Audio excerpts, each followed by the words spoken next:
This is a corn stalk, and twirling around it are these runner beans, these legumes. Now, what a cozy symbiotic relationship you might think between the corn plant and these runner beans. The corn is getting the nitrogen from the beans, and the beans are getting a sturdy support system around which to twirl.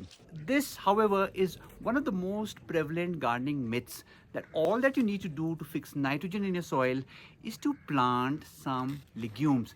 This, remember, is true only if you do not allow your legumes to come into production. If you allow your beans to flower and then come into production, there is not going to be much nitrogen fixing in your soil. Now, there is, of course, the symbiotic relationship between the legumes and the Rhizobium bacteria, which resides in the nodules of these legumes. The beans provide all the carbohydrates and sugars to the Rhizobium bacteria in exchange for the nitrogen fixing which the Rhizobium bacteria does for the legumes. But if you allow your legumes to flower and then come into production, the priority is going to change. The legumes are no longer going to provide the carbohydrates and the sugars to the nitrogen fixing bacteria, and instead it's going to divert all the carbohydrates and the sugars to the production of the flowers and eventually the seeds.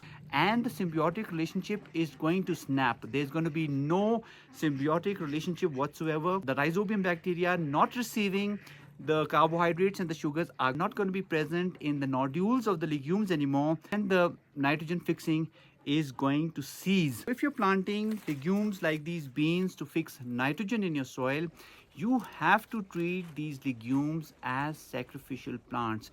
You cannot have the cake and eat it too. As soon as the legumes come into flowering, you have to come and destroy them. You need to sort of chop and drop them so that the Rhizobium bacteria residing in these nodules remain in the nodules. But if you allow them to flower and then come into production like this over here, there is not going to be much nitrogen fixing in your soil.